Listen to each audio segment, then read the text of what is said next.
Hi, I'm Marty Nimko. Whether because of COVID or other factors, more of my clients are living relatively isolated lives. Some are happy with that, but not all. Here are three composites. First is someone who's scared by COVID. I'm only 33 and don't have underlying conditions, but COVID freaks me out.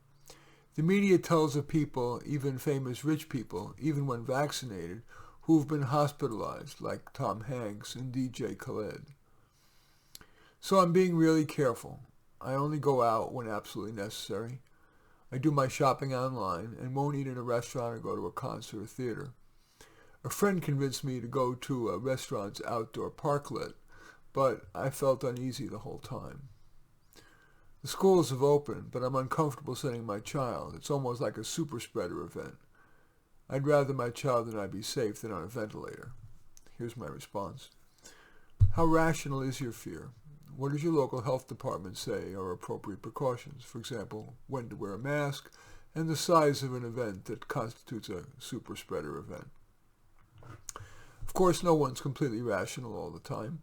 You have the right to exert some extra caution as long as this doesn't disproportionately hurt others. But how confident are you that the risk of sending your child to school outweigh the benefits? It would seem that the local health department, whose recommendation is informed by the CDC, when if they say it's safe enough for kids to go to school, the risk would seem small relative to the benefits. Remember that the overwhelming majority of kids, even if they, quote, get COVID, are asymptomatic or get mild disease no worse than the flu. Yet with a pretty much 100% certainty, your child will find it easier to learn and to socialize in school than if forced to spend all day in front of a Zoom screen. What do you think? The second example of somebody who's become more isolated is somebody who's politically out of step. This is a profile of this is a composite profile. I'm a moderate in a woke world. I don't agree with everything the GOP advocates, but I'm more a Republican than a Democrat, let alone a woke socialist. And I'm tired of the woke size, epithets, and downright ostracizing. I go into work a couple of days a week and have to be very careful. I so self-censor lest someone censor, that is, fire me. When I get back in my car, I can finally exhale. Even telling people I'm driving is subject to scrutiny. I'm supposed to forego my car's island of peace for the more time-consuming and noisy train or bus. Even though I've chosen to pretty much hunker down, there is no escaping. So much of what I read, everything I see, is woke. All I can do to escape is read classics by those despised dead white males like Hemingway, Orwell, and Twain, speak with my two not PC friends, and cook. Even though, dare you eat meat, the woke bristle, cooking is still relatively safe from the finger pointing. My response? Every era has its zeitgeist, and today's indeed is woke culture. I can't blame you for not wanting to fight a tidal wave. You might too likely drown in the undertow. Have you done all you want to find kindred spirits? You say you read the classics of, quote, dead white males. Should you start a classic book club? At the risk of seeming a bit woke myself, don't necessarily exclude classics written by women and people of color. Certainly, it's worth considering books like Jane Austen's Pride and Prejudice, Toni Morrison's Beloved, and Gabriel Garcia Marquez's Life in the Time of Cholera, classics all. I infer that your socio-political views are important to you. Rather than self-censoring, if you feel that the risk of expressing your views is too great, might you write under a pseudonym?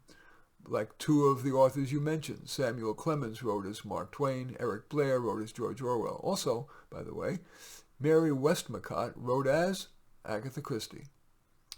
And the final example of somebody who's become more isolated is somebody who's aging. This is the composite. I'm embarrassed at my declining physical and mental health. I used to have such a good memory. So now at 83, I'm increasingly comfortable just being alone. I'm surprised that I'm rarely bored, perhaps because I enjoy reading, watching TV, and thinking. I write letters to the editor. My friends are getting sick or have died, and that's sobering, of course. But what bothers me most somehow is ageism. I could do some work, but no one wants an 83-year-old. When I write my letters to the editor, they can't tell how old I am. But even the telemarketers, when they ask my age and I say 83, just hang up. I'm irrelevant. And here's my response. Sounds like you're content being alone. You probably should honor that. Some young, and especially some older people, have come to prefer a largely solo existence. You've lived 83 years, which certainly has earned you the right to make that choice.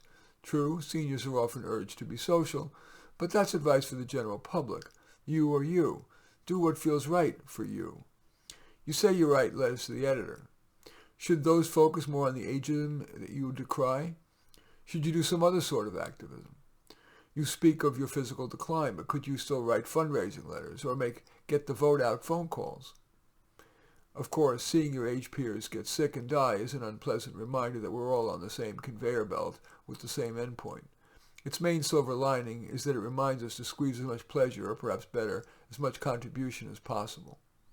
So, if you don't feel satisfied with your hunkering down, might one or more of the above things that I've mentioned be worth trying? In any event, I do thank you for watching. I'm Marty Nemko. I welcome your thumbs up and accept your thumbs down. I always look forward to your comments, and especially like it if you hit the share button below. Share on your social media so that my efforts have broader impact. And I am flattered if you choose to subscribe to my channel. In any event, I do thank you for watching. I am Marty Nemko.